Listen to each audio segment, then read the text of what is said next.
Math tricks. What could possibly be wrong with helping kids learn math using math tricks, shortcuts, hacks? This video is about why math tricks are hurting your child. Let's get into it. Students who got A's in Algebra 2 get to college and they discover they can't do 4th grade, 5th grade, 6th grade math. That's not me saying. The Wall Street Journal published a report a few months ago that the University of California, San Diego has discovered, to their shock, that college students coming into University of California, San Diego cannot do 4th, 5th, 6th grade basic elementary school math.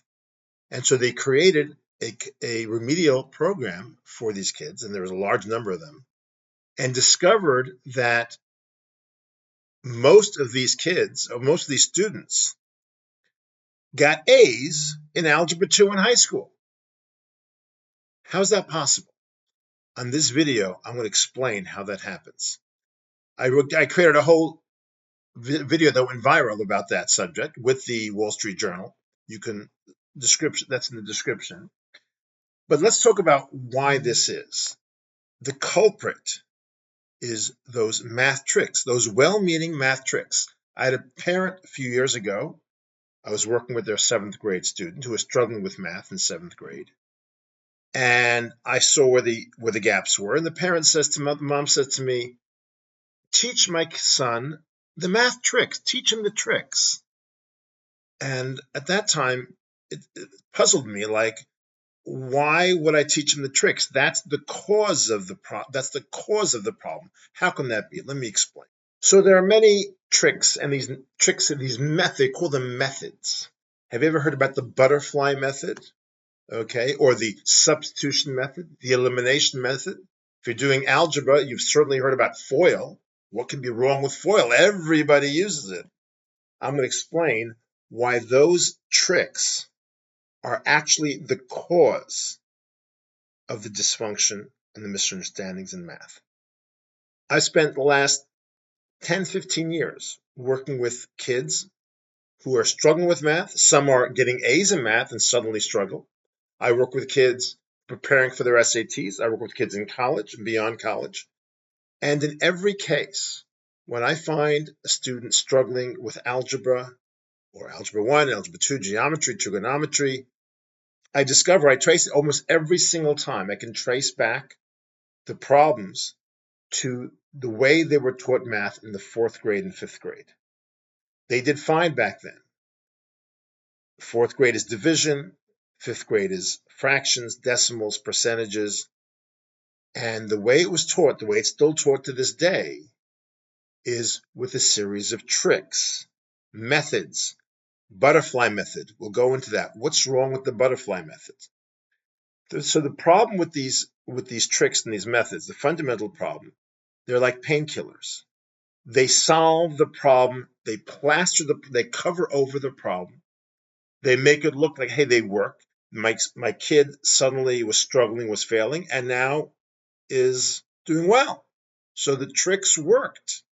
And that they feel good about the tricks. I have kids all the time that come and show me, look how I can multiply my 9 table. They have this thing, there's a finger trick. I don't even know how to do it. But parents come to me all excited. I taught my kid how to use their fingers to multiply the whole 9 times 3. They do, I don't even know how they do it. But, and they're proud of themselves. I look at this and I cringe. So one of these tricks is called the butterfly method. And I've recently working with a 7th grader, an advanced 7th grader, doing algebra already in 7th grade.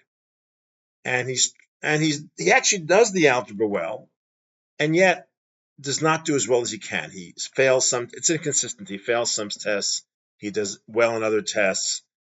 And we're doing an algebra problem, and I asked him what's the next step? And he says, I use the butterfly method.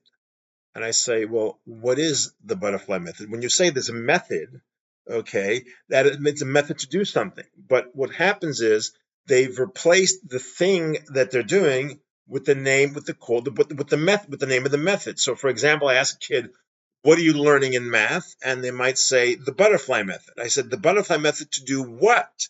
They might say, we're learning the substitution method.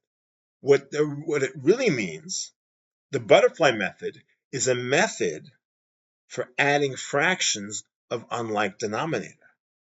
But they can't they've given up on teaching that and saying that because the teachers have given up. The teacher with 20, 30, 40 kids in a class, 40-minute periods, competing with all the other subjects and competing with all the other homework time, simply does not have the time or the ability to explain what's actually happening. So it's easier to just say, just do this.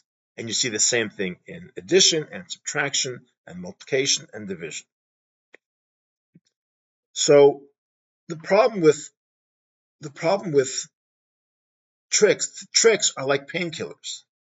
They fix the pain, they fix the immediate pain, but pain has a reason.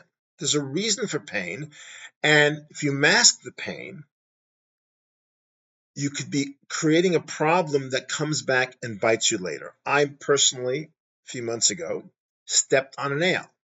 I didn't feel the pain. I didn't feel the pain.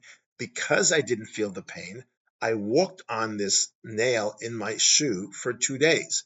By the time I discovered it, I ended up in the hospital with an infection. This is what's going on in math. We can solve a problem, make believe, look like it works. My kid's getting an A. They're doing fine in 4th grade, 5th grade, 6th grade math.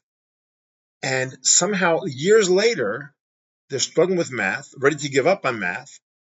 And in every case, when I see this, I can trace it back to things that they did mechanically, are still doing mechanically, and not understanding.